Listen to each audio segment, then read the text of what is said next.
90 రోజుల కోర్సు పూర్తి చేస్తే చాలు 100% ప్లేస్మెంట్ సపోర్ట్ తో సాఫ్ట్వేర్ జాబ్ మీ సొంతం. వెంటనే కోడ్ జ్ఞాన్ డెస్టినేషన్ ని సంప్రదించండి. నమస్తే విజయ పెద్దన గారు. నమస్తే ఉషా. మిస్టేక్స్ లైఫ్లో సర్వసాధారణంగా ప్రతి ఒక్కళ్ళని తప్పులు చేస్తూనే ఉంటుంటాం. బట్ ఎప్పుడైతే మన స్వార్థం కోసమో లేదు అంటే మన అవసరం కోసమో కొన్నిసార్లు మన వైపే ఆలోచించి తీసుకునే కొన్ని డెసిషన్స్ ఉంటూ ఉంటాయి, కొన్ని యాక్టివిటీస్ ఉంటుంటాయి. అది ఫ్యామిలీకైనా ఫ్రెండ్స్కైనా ఎటువంటి ఇంపాక్ట్ ఇచ్చే అవకాశం ఉంటుంది అంటారు? తప్పులు జరుగుతూ ఉంటాయి, బట్ మన స్వార్థం కోసం మన స్వలాభం కోసం చేస్తే ఇంకా దాన్ని తెలిసి చేసే తప్పే అంటారు. ఇంకా అది అంటే నువ్వు కావాలని చేసే తప్పు అది.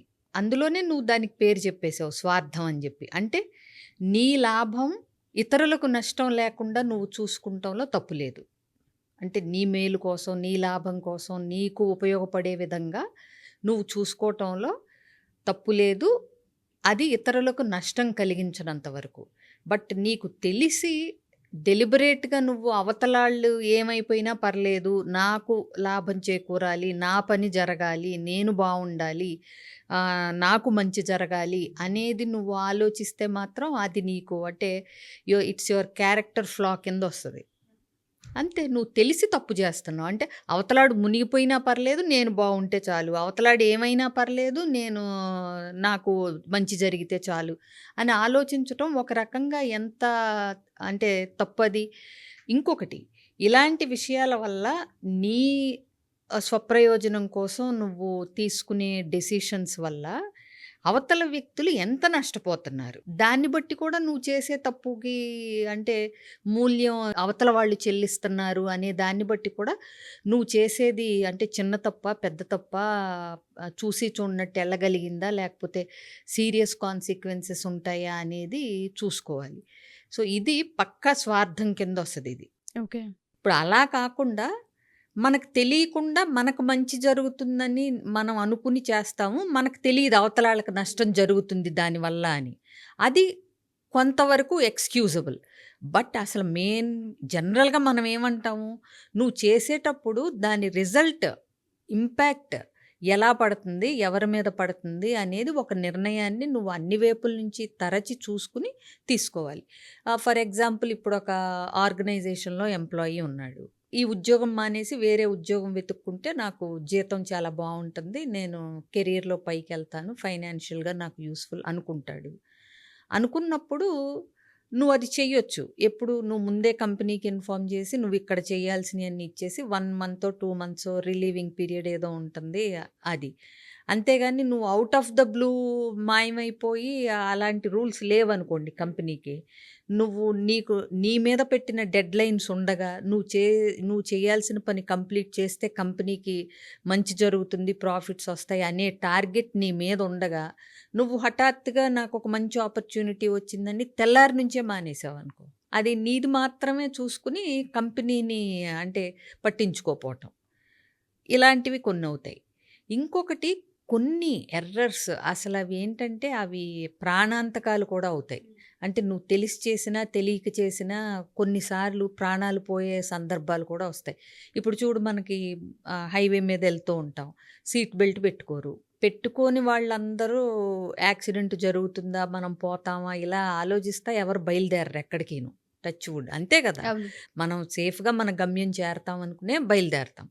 కానీ నువ్వు చేసే డ్రైవింగ్ మిస్టేక్స్ వల్ల కానీ, లేకపోతే సీట్లు బెల్ట్లు పెట్టుకోపోవటం వల్ల కానీ, హై స్పీడ్ కానీ, త్వరగా అంటే ఇవన్నీ ఏంటి, నువ్వు తెలిసి చేస్తున్నా, ఇంటెన్షనల్గా చేస్తున్నా, చేయకపోతున్నా నువ్వు చేసే తప్పులు. నీ వైపు నుంచి నువ్వు హైవే మీద కానీ ఎక్కడైనా నువ్వు డ్రైవ్ చేస్తా బయలుదేరావు కారులో, సీట్ బెల్ట్ పెట్టుకోపోవటం నీ నిర్లక్ష్యం అవుతుంది, లిమిట్ స్పీడ్ దాటి వెళ్ళటం నీ తొందరపాటు అవుతుంది. ఏదన్నా జరిగిన రోజు అన్ని తప్పులు ఉన్నప్పుడు ఏంటంటే కాన్సిక్వెన్సెస్ కొన్ని చేయాల్సి వస్తుంది.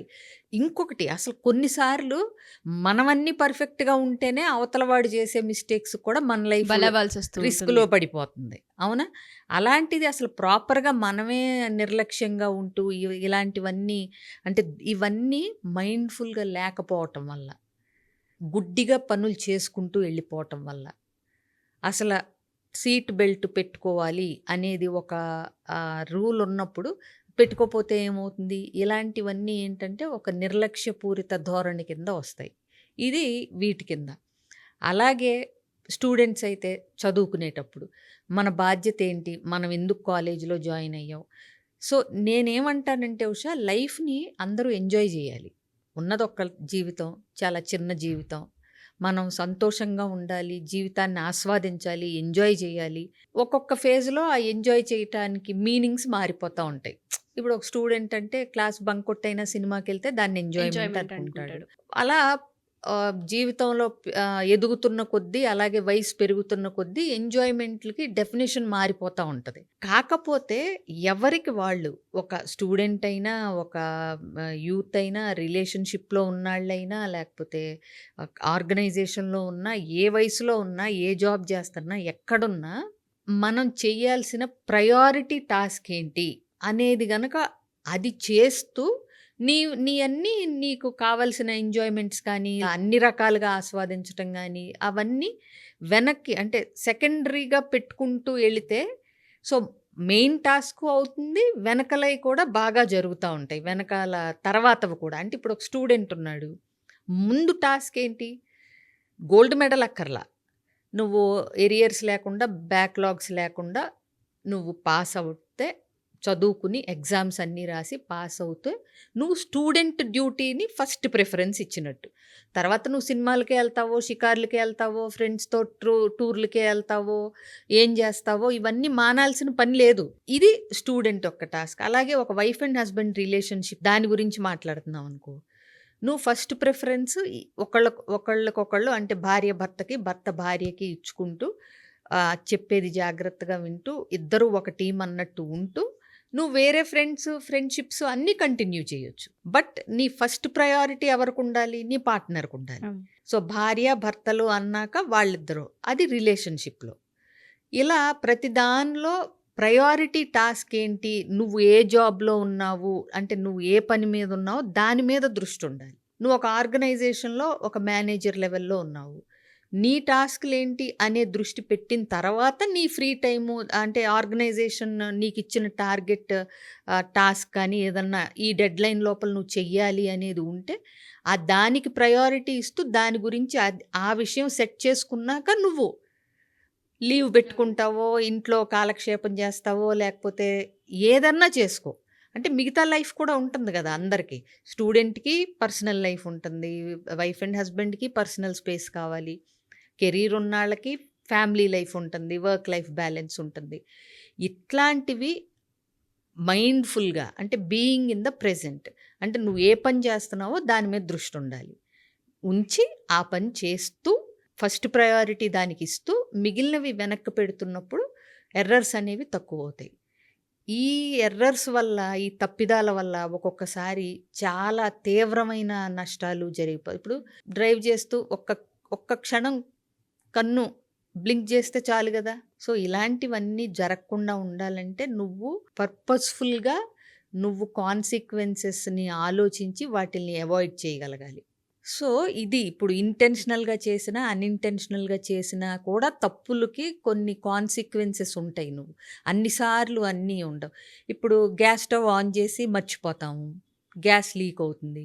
ఇలాంటివి ఎన్ని చోట్ల అవును. మనం నిర్లక్ష్యం. అంటే ఏంటి? నీకు ఆ అవేర్‌నెస్సు అది మర్చిపోకుండా ఉండగలగటం ఇవన్నీ నీ బాధ్యతలో కూడా వస్తాయి. ఏదో చిన్న చిన్నగా కొంతసేపు స్టవ్ కట్టేయలేదు, పాలు పొంగుతున్నాయంటే అది వేరు.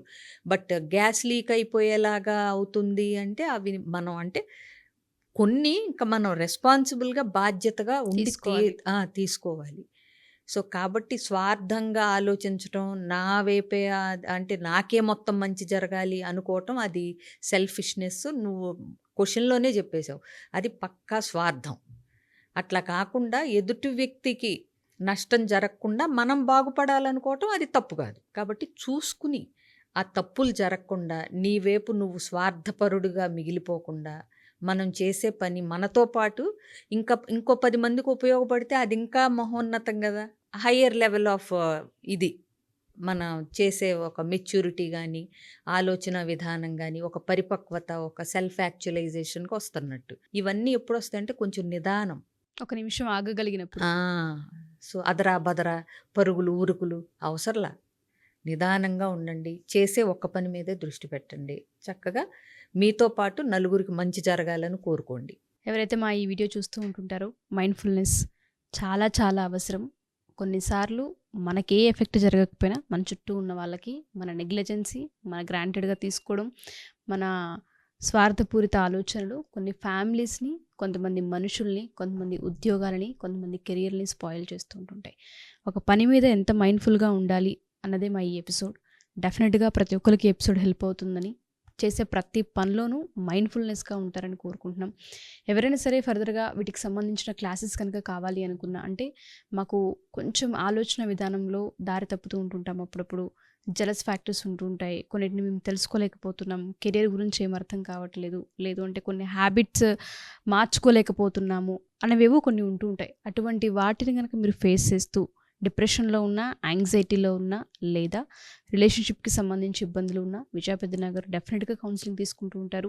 కింద స్క్రోల్ అవుతున్న కాంటాక్ట్ నెంబర్‌ని కాంటాక్ట్ చేయొచ్చు. ఎస్పెషల్లీ ఈ ఎపిసోడ్ చూస్తున్న ఒకవేళ స్కూల్ టీచర్స్ కనుక ఉంటే డెఫినెట్‌గా సెషన్స్ ఇప్పించే ప్రయత్నం చేయండి. పిల్లలకి మైండ్‌ఫుల్‌నెస్ అనేది చాలా చాలా అవసరం ఇప్పుడున్న జనరేషన్‌కి.